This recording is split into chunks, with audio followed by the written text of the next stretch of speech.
Íslenskt grænmeti. Þú veist hvaðan það kemur.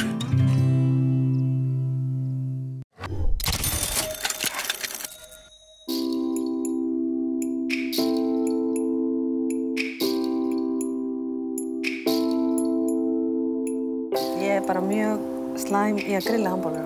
Það gengur aldrei upp hjá mér. Þeir detti í sundur, þeir brenna. Já. Ég get bara gleymt í að grilla. Ok, nú skulum við grilla hamborgara og það svo einfalt. Bara setja kjötið á grillið. Ef hamborgarinn rifnar, þá það bara allt í góðu.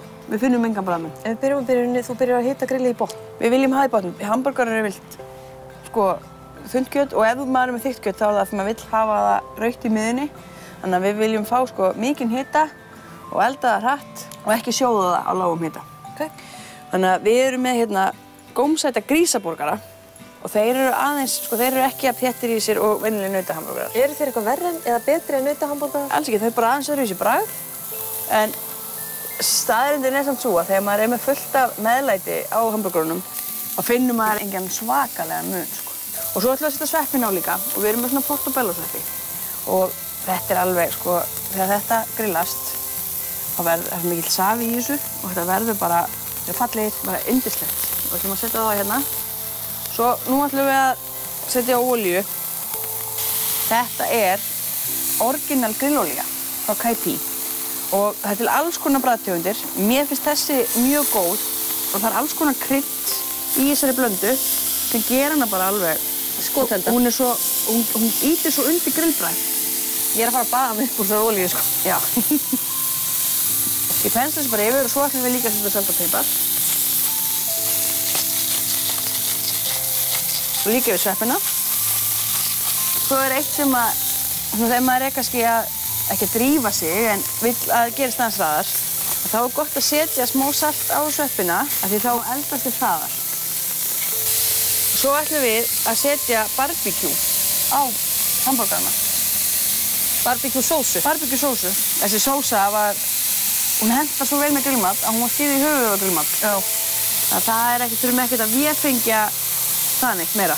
Og svo ætlum við að setja svona havartiost ofan á borgarana. Havartiostur fullkominn fyrir borgaran? Mér finnst það. Hann lekur eins og mozzarella, en mozzarella, þegar hann kólnar, þá verður hann aftur harður. Þessi bara verður yndislegur. Þetta fallegt. Guðdómlegt.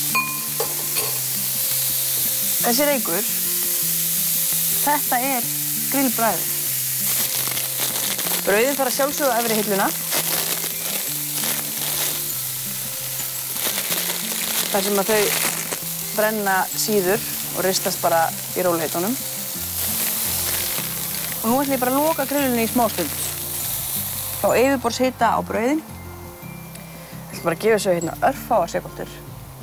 Og svo bara getum við raðað þeim saman. Getum við sett borgarana á. Sér hvernig barbecue-sósun að reyna að þrýsta sér í gegnum ostinn. Sett aðeins meiri barbecue-sósu hérna yfir allt saman. Síðan það bara sveppurinn. Og svo tökum við bara svona ferska kryddjurtir úr garðinum. Þarf ekki alltaf að hafa æsberg og tómata. Og þá þetta bara svona tilbúið. Vá. Eða skala.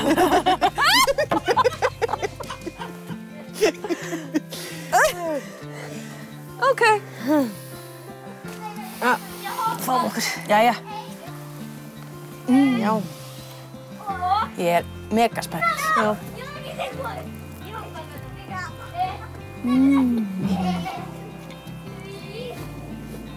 Það finnur ekki. Það háir mér.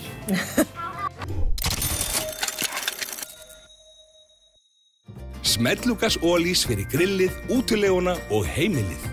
Ólís, vinur við veginn.